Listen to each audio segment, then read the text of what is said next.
Y en el marco de la agenda oficial que cumple el presidente Guillermo Lasso en el exterior y de su decisión de extender la Reserva Marina de Galápagos, damos paso ahora a Byron Galarza, quien ya se encuentra con Tarcisio Granizo. Él es director país para la WWF Ecuador, para hablar sobre la repercusión que tendrá esta decisión anunciada.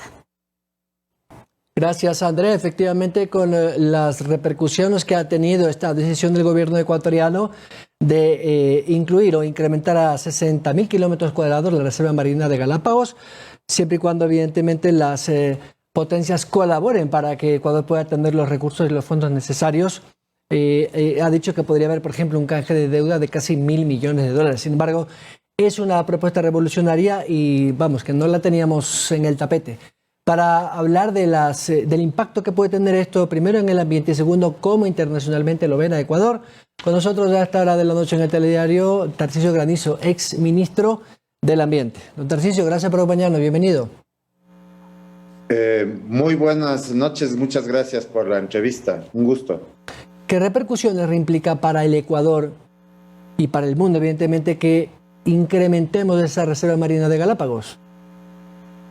Bueno, es importantísimo. Primero, una aclaración, no es un incremento, no es una ampliación de la Reserva Marina de Galápagos, sino es la creación de una nueva área que facilitaría la migración de una serie de especies marinas que utilizan esta cordillera submarina de Cocos para dirigirse hacia las islas oceánicas de Costa Rica, Colombia y otros países. Así que es sumamente importante para una serie de especies consideradas en peligro de extinción y eventualmente siempre la creación de un área protegida marina, aunque en principio pueda tener un impacto relativamente negativo para el sector pesquero, con el tiempo, y eso está demostrado científicamente, es el sector pesquero el que más se beneficia de la creación de un área protegida marina porque esas áreas se convierten en semilleros de pesca. Don Tarcisio, y otro tema que también no pasó desapercibido es que los países que conlindan en el límite marítimo internacional, en el caso de Ecuador, Costa Rica, que tienen su límite ahí cerca de la isla del Coco, efectivamente, y Colombia, van a formar una especie como de triángulo, una especie de corredor marino que va a proteger esta reserva fauna y flora de esa zona del Pacífico Sur. ¿Qué significa eso? Bueno, esto es un sueño largamente esperado, que es el corredor marino del Pacífico Oriental. Es un corredor precisamente para digamos, el manejo sustentable de la pesca, la conservación, la protección, la vigilancia de los mares. Esta decisión del gobierno ecuatoriano que lo ha dado el presidente de la República en esta conferencia internacional COP26, que fue la conferencia, aunque todavía se desarrolla en Glasgow, Escocia, esta cumbre de países por el cambio climático. Ahora sí vuelvo a la conexión. Don Tarcisio, lo escucho ahora sí, para complementar la idea.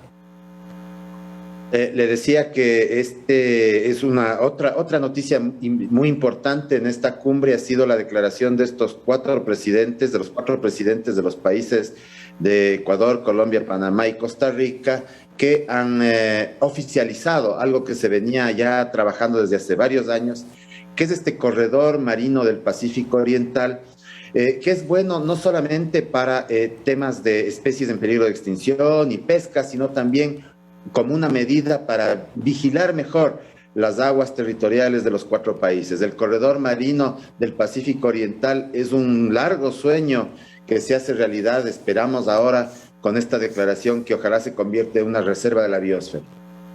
Ahora, ¿dónde queda esa zona de exclusión económica? O mejor dicho, ese corredor invisible, pero es un corredor donde pasan, entiendo, el término marítimo es paso inocente, es decir, que pasen la gran mercancía de estos buques cargueros o pesqueros sin hacer una explotación del recurso porque está dentro del agua territorial ecuatoriana.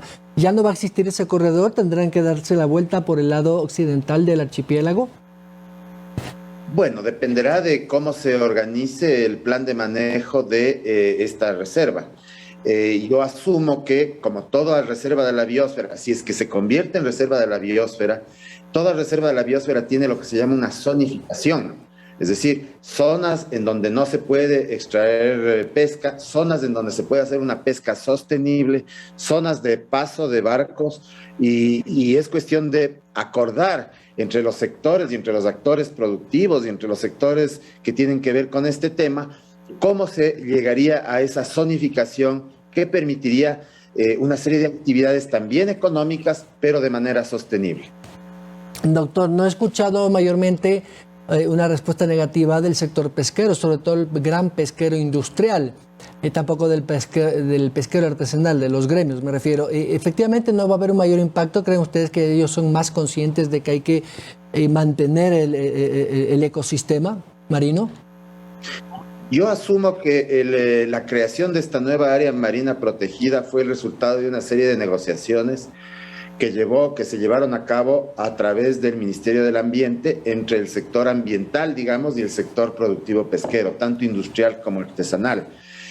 Asumo que también el sector pesquero ha indicado que no está, digamos, que está de acuerdo con que la nueva área sea en esta cordillera de Cocos, que, como se sabe, es un área de poca actividad pesquera. No sé qué piensa el sector pesquero sobre el corredor marino del Pacífico Oriental. Habría que ver cuál es la reacción de los pesqueros, sobre todo industriales, que son los que principalmente pescan en esa zona. Ahora, ¿con esto cree usted que podemos limitar esa presencia de flotas extranjeras, sobre todo chinas, que vienen a depredar el Pacífico Oriental Sur? A ver, dos cosas, ¿no? La primera es que la flota china y las flotas internacionales pescan en aguas internacionales, y eso es una actividad legal, digamos, ¿no? La ilegalidad se da cuando estas flotas apagan sus radares y sus sistemas de localización y se meten clandestinamente e ilegalmente a las zonas económicas exclusivas de los países, o cuando utilizan anzuelos, estos long lines que se llaman, ¿no? Los palangres de varios kilómetros que se meten en las zonas económicas exclusivas de los países. Eso tiene que ser controlado por las leyes internacionales marítimas, que todavía tienen que ser ajustadas para poder controlar ese tipo de actividades. Por ejemplo, el hecho de que se logre que los países que apaguen estos localizadores sean sancionados drásticamente. Yo creo que digamos, no hay influencia de esto en las aguas internacionales, porque obviamente estamos hablando de las aguas territoriales de los países, ¿no? Y volviendo un poco a su pregunta anterior, yo creo que hay una mentalidad también cada vez más consciente entre ciertos sectores industriales pesqueros, que ven que el tema pesquero tiene muchos mayores mercados cuando son pescas certificadas, y la certificación pesquera depende de varios factores, entre otros de las artes de pesca que usen los pescadores y de cómo respondan, por ejemplo, a las áreas protegidas marinas creadas o por crearse. Doctor Granizo, estoy sobre el tiempo, pero le quiero agradecer, muy gentil, su reflexión.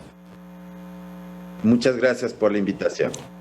Tarcisio Granizo, ex ministro del Ambiente del gobierno del presidente Moreno, hablando sobre las repercusiones que va a tener en el Ecuador este incremento, esta nueva área protegida de Galápagos y este corredor marítimo internacional con los países ribereños.